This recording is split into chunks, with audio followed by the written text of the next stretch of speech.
Hello दोस्तों, my self वैस मोहम्मद आप सभी को आपके अपने ही यूट्यूब चैनल नून मल्टी क्लासेस में एक बार फिर से स्वागत है। जैसा कि आप सभी को पता है कि कल के मैंने वीडियो में बीपीटी थ्योरम और बीपीटी थ्योरम पढ़ाया हुआ था, उसके साथ ही बीपीटी का कुछ एग्जाम्पल भी मैंने कराया हुआ था। लेकिन आज के इस वीडियो में मैं बीपीटी के साथ कुछ और भी रिलेटेड जो थ्योरम होते हैं उनको मैं पढ़ाने वाला हूं। लेकिन अगर आप कोई भी स्टूडेंट्स अगर आप उन चीजों को नहीं देखे होंगे, मेरे जो भी मतलब स्टूडेंट्स हैं वो वीडियोस को आप लोग नहीं देखे होंगे, तो इस वीडियो के डिस्क्रिप्शन बॉक्स में जाइएगा, वहां पे उसका लिंक मिलेगा, वहां से आप उस वीडियो को देख सकते हैं। तो ज्यादा देर ना करते हुए मैं अपने वीडियो की तरफ बढ़ रहा हूं। और वीडियो को तरफ बढ़ने से पहले एक मेरी आपसे एक यह अपील भी है कि बहुत सारे लड़कों का यह कमेंट आ रहा है कि सर फिजिक्स का या फिर हिस्ट्री का या फिर संस्कृत हिंदी का जो क्लास 10th वाले हैं उनका वीवीआई क्वेश्चन भी बताया जाए। तो आप सभी दोस्तों से मैं बता देना ये चाहता हूं कि जितने भी स्टूडेंट्स जो क्लास 10 के एग्जाम देना चाहते हैं दे रहे हैं, वो मेरा अगर वीडियो देख रहे हैं तो जो मैंने पिछले 2-4 रोज पहले मैंने वीडियो बना के YouTube पे अपलोड किया हुआ हूँ, वहां पे मैंने सारे चीजों को बताया हुआ कि उन सभी क्वेश्चंस को कैसे उनसे डील करें। उनके लिए मैंने बताया भी था कि जो मेरा कोचिंग का जो असाइनमेंट है, जो मेरे टीम द्वारा बनाई गई असाइनमेंट है, उसको आप परचेज कीजिए और परचेज करने के बाद उसके जो क्वेश्चन आंसर है उसको क्वेश्चन कीजिए, प्रैक्टिस कीजिए। और प्रैक्टिस करने के बाद मैंने आपको ये भी बोला था कि अगर आपको कोई भी क्वेश्चन वहां से नहीं आ रही है तो आप मेरे कमेंट सेक्शन में उसको लिख के भेजिए, या फिर मेरे कॉन्टेक्ट नंबर है वहां से कॉन्टेक्ट नंबर उठाइए और मैसेज कीजिए, आपको तुरंत आपको उस आंसर का क्वेश्चन का आंसर मिल जाएगा। तो अब ऐसा कोई भी स्टूडेंट्स ये ना कहें कि सर आप या फिर फिजिक्स में कई ऐसे लॉज जैसे ओम का नियम हो गया, या फिर फ्लेमिंग का वामहस्त नियम हो गया, मैक्सवेल का दक्षिणहस्त नियम हो गया, ठीक ना, आपका विद्युत जनरेटर, ये डायनेमो, ये जितने भी क्वेश्चंस को मैं लगातार बोल रहा हूं, इन सारे क्वेश्चन का जो शॉर्टकट मेथड होते हैं या जो भी क्वेश्चंस होते हैं, ये सारे मेरे फिजिक्स के असाइनमेंट में इंक्लूड है। आप उनको लीजिए और लेने के बाद उसका एक प्रिपरेशन कीजिए। एक चीज और, अब जैसे कि अगर मैं आपको ये आप देखिए, जैसे कि अब मैं हर एक सब्जेक्ट के बारे में अगर या हर एक टॉपिक के बारे में अभी से मैं वीडियो बना के मैं डालना स्टार्ट करूं तो ये इम्पॉसिबल है, क्योंकि एक दिन में महज 1 से 2 वीडियो बनाना और उसको एडिट भी करना पड़ता है, इसलिए ज्यादा टाइम लग जाता है। अब एक दिन में हमें 4 से 5 वीडियो बनाएगा, फिर उसको एडिट करना होता है, तो बहुत मतलब कठिनाइयों से गुजरना पड़ता है। इसलिए आप सभी मेरे दोस्तों से यह अपील है, जो लड़के 10th के एग्जाम देना चाहते हैं वो लड़के क्या करें कि मेरे असाइनमेंट को परचेज करें, चाहे वो पीडीएफ फॉर्म में या फिर अगर आप डिस्टेंस पे है तो पीडीएफ फॉर्म में, अगर नजदीक है तो फिर आप ऑफलाइन आके यहाँ से आप नोट असाइनमेंट परचेज कर सकते हैं। उस तरीके से आप तैयारी कीजिए, उस तरीके से जल्दी होगा। वीडियो के माध्यम से जितना हो सकेगा मैं आपको सपोर्ट कर रहा हूं और हेल्प कर रहा हूं, लेकिन आपकी भी जिम्मेदारी बनती है कि असाइनमेंट को परचेज करें और उसके रिगार्डिंग आप पढ़ाई करें। ज्यादा देर ना करते हुए मैं अपने वीडियो के सामने आता हूं और अपने लेक्चर को में जो मुझे आज की जो क्लास लेनी है वो मैं बता रहा हूं। ध्यान से सुनिएगा, जैसे कि वीडियो को स्किप नहीं करना है, क्योंकि आज का भी थ्योरम बहुत ज्यादा इंपॉर्टेंट थ्योरम होने वाला है। जैसे कि कल आपने जाना था कि थेल्स थ्योरम, बीपीटी थ्योरम क्या होता है और बीपीटी को कन्वर्स बीपीटी जो होता है, बीपीटी को आपने प्रूव करना आपको सिखाए थे, एग्जाम्पल भी आपको बताए थे कि किस तरह से उसका बोर्ड एग्जाम में क्वेश्चन आएगा। लेकिन आज के वीडियो में हम लोग बीपीटी का ही ऊपर में जिसको कैलोनरी कहते हैं उसको जानेंगे, कैलोनरी के बारे में। ऊपर में इसी का इंग्लिश नाम है कैलोनरी। देखिए कैलोनरी का मतलब क्या होता है, जैसे मान लेते हैं गांव में आप देखे होंगे कि किसी लड़का का नाम मान लेते हैं कि कुछ भी नाम है, जैसे राम, मोहन, कुछ भी नाम, उसका देखिएगा कोई वो उपनाम है होता है ना, जैसे मान लेते हैं बंटी, गोलू, ऐसे करके एक नाम कई बुलाता है तो उसका उपनाम हुआ। उसी तरह परमे का मैंने उसका दूसरा नाम होता है, इसीलिए उसका नाम पड़ता है ऊपर में। तो जैसे आपने कल देखा था थेल्स परमे को देखा था ना जी, जैसे ये आपने ट्रायंगल देखा था और इस ट्रायंगल का यहाँ नामकरण था ABC, ठीक ना, और इसका ये BC के पैरेलल यहाँ पे था DE। आपने देखा था कि DE पैरेलल है BC के, यानी कि यहाँ के DE is parallel then BC, तब थेल्स परमे यानी जब DE पैरेलल देन BC तब थेल्स परमे से आपने क्या देखा था, थेल्स परमे से क्या देखा था आपने, छोड़ो, एडी बटा बीडी देखा था, एडी बटा बीडी आपने देखा था, और एई बटा आपने ईसी देखा था ना जी। ये आप थ्योरम को देखे थे। मैं क्या कर रहा हूं, इसी के रिगार्डिंग एक नया फॉर्मूला क्या कर रहा हूं, जेनरेट कर रहा हूं। तो वो फॉर्मूला कैसे होगा और किस तरीके से फॉर्मूला वो जेनरेट होगा उसको आप ध्यान से देखिए। वीडियो को बिना स्किप किए हुए एक एक स्टेप को देखना है ताकि आपको बेहतर से बेहतर आपको समझ में आ सके। देखिए हमने क्या किया, जब दोनों तरफ मैंने क्या किया, दोनों तरफ एक जोड़ दिया, taking adding on both side 1, मैंने दोनों तरफ हमने क्या किया, 1 जोड़ने पर,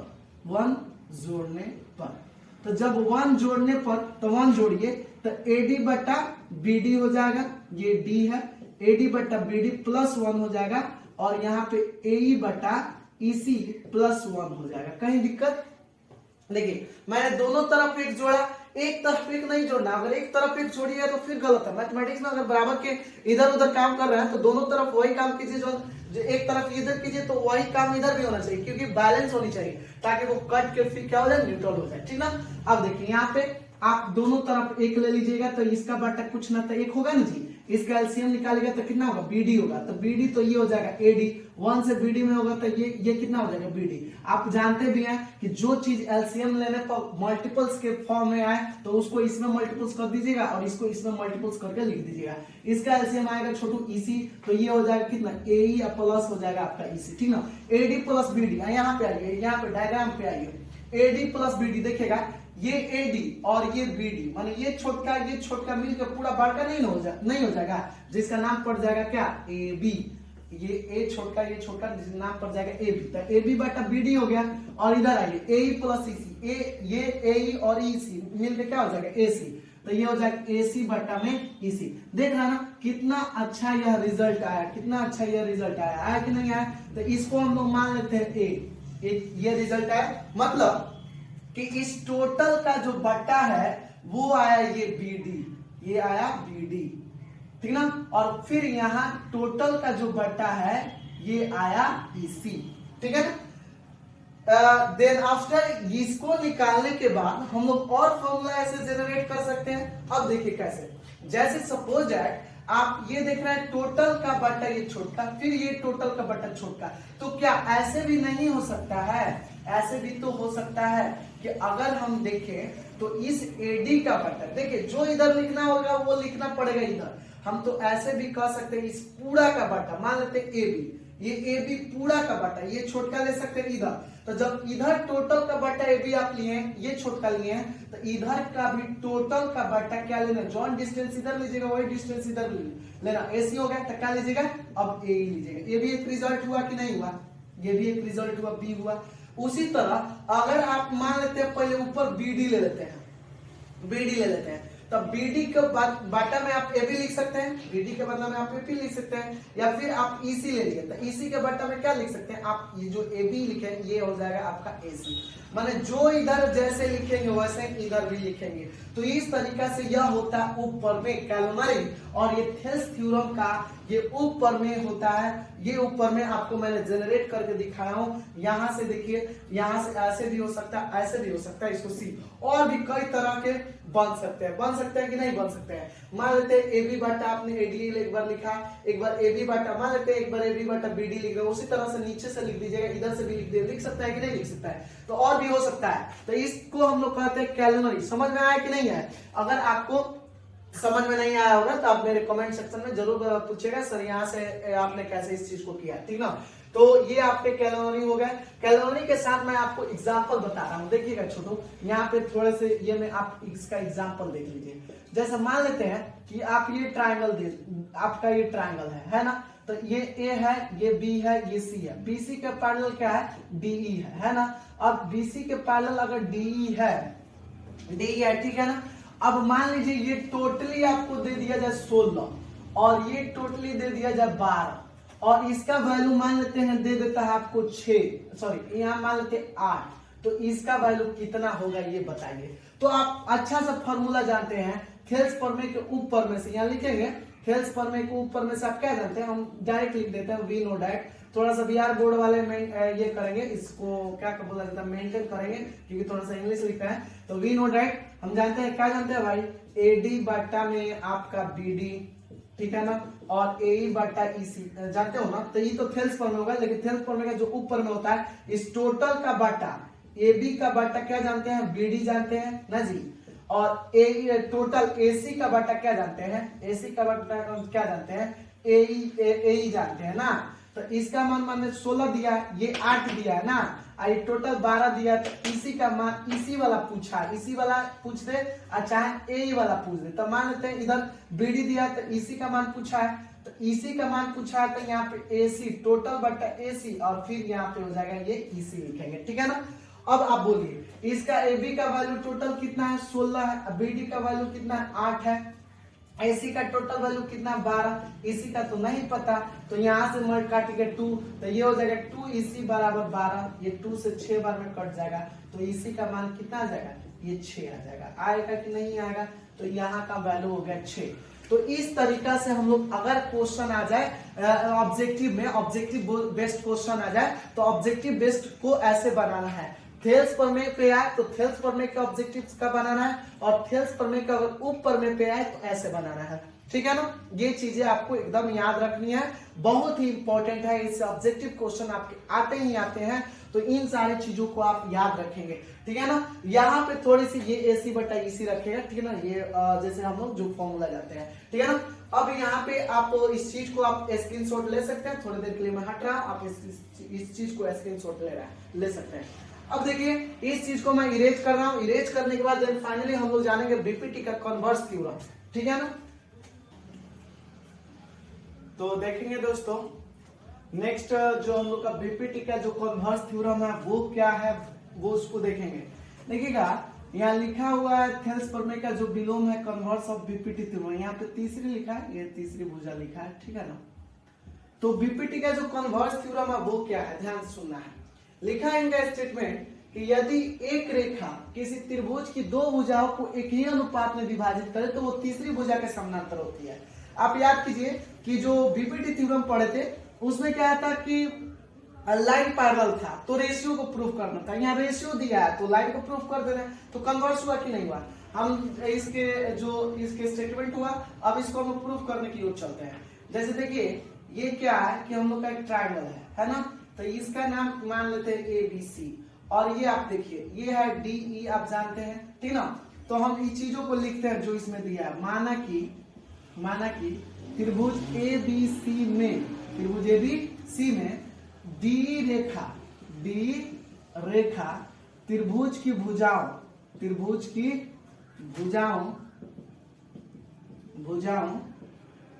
ठीक है ना, AB और AC को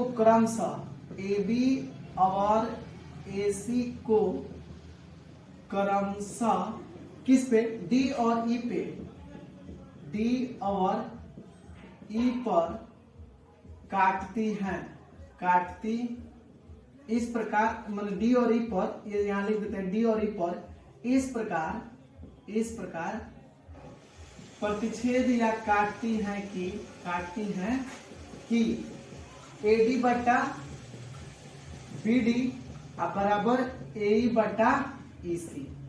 तो हमें सिद्ध करना है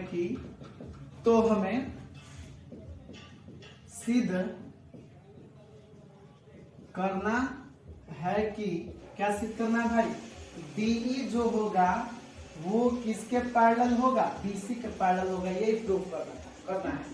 तो सबसे पहले हम लोग क्या लेते हैं, बनावट लेते हैं, स्ट्रक्चर लेते हैं। स्ट्रक्चर में देखिए, हमने D से DF को BC के समानांतर खींचा।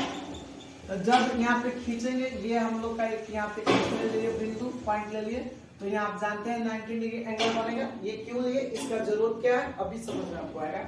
अब यहाँ पे इस चीज को मैं प्रूव कर रहा हूँ, तो जब प्रूव करूंगा तो जो दिया है पहले उसको लिख देते हैं। दिया है कि क्या दिया है बताइए, AD बट्टा में क्या दिया है, DD दिया हुआ है, और यहाँ पे AE में बट्टा में EC दिया हुआ है। इसको इक्वेशन नंबर फर्स्ट ले लेते हैं, जो दिया उसको नॉर्मली लिखे हैं, और ये भी हम लोग स्ट्रक्चर किए हुए हैं। क्यों किए अभी समझ में आएगा, ध्यान से देखिएगा।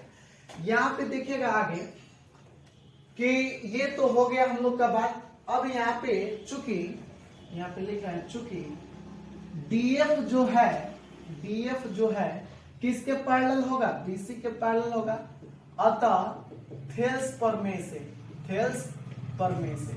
यहाँ लिख दे रहा है, दिखाई दे रहा होगा, थेल्स पर में से क्या हो जाएगा बोलिए, एडी बट्टा में हो जाएगा बीडी अब बराबर। अब देखिए डीएफ जो है वो बीसी के पैरेलल में आ गया, तो जब डी बीसी के पैरेलल में था तो थेल्स पर में लगा था, तो ये दो लाइन जब पैरेलल है तो एडी बट्टा बीडी होगा और एफ बट्टा एफसी होगा थेल्स पर में के अकॉर्डिंग, तो एफ बट्टा एफसी हो जाएगा, एफ बट्टा में एफसी होगा। इसको इक्वेशन नंबर 2 मान ली, कहीं तो दिक्कत नहीं है।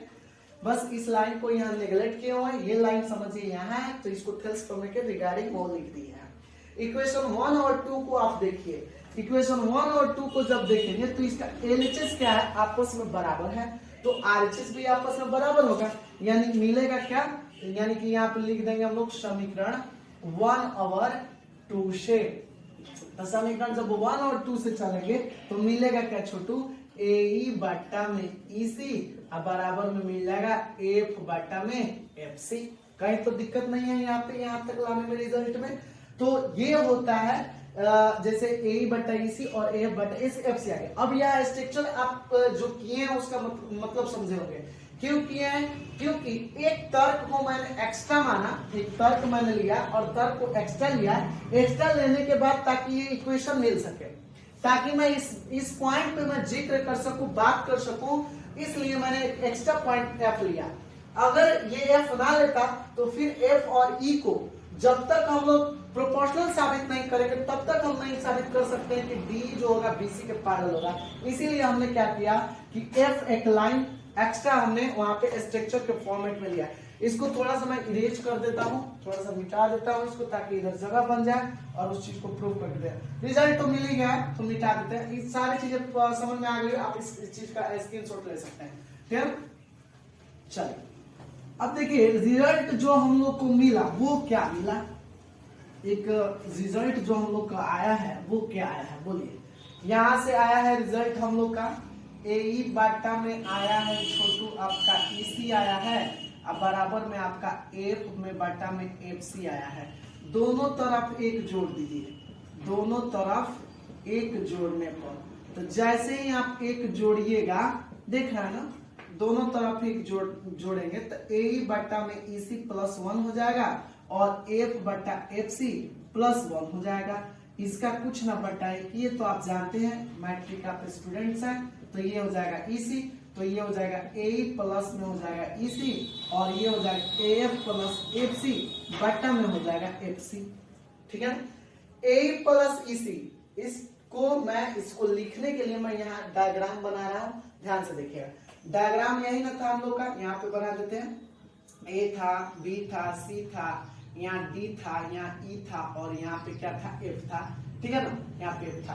आप देखिएगा ए प्लस ईसी, ए प्लस ईसी क्या मिल जाएगा, तो एसी मिल जाएगा। ध्यान से देखना है, अब बट्टा में ईसी बराबर एफ प्लस एफ सी क्या मिल जाएगा, एसी, अब बट्टा में क्या, एफ सी। एसी से एसी कैंसिल आउट हो जाएगा, जानते हैं ना, तो इसे क्रॉस मल्टीप्लाई करके भी काट सकते हैं। यहाँ लिखते हैं तो क्या मिलेगा, 1 बटा ईसी 1 बटा एफ सी। जब पलटिएगा क्रॉस मल्टीप्लाई यहीं से कर लेंगे तो ये तो 1 तो 1 से कट गया, तो ये हो जाएगा ईसी बराबर किसके मिलेगा, एफ सी के बराबर, यानी ईसी बराबर एफ सी के। देखिए ये ईसी जो है ये एफ सी के बराबर है, ईसी जो है ये ईसी ये एफ सी के बराबर है। यह कब संभव होगा, ईसी बराबर एफ सी जब ये आ गया, इसका मतलब क्या होगा, यानी कि इसका डिस्टेंस और इसका डिस्टेंस बराबर है। इट मींस एफ जो पॉइंट होगा ये पे होगा, यानी ये लिख सकते हैं कि यह तभी संभव है, यह तभी संभव है जब एफ बिंदु ई पर हो, ठीक ना।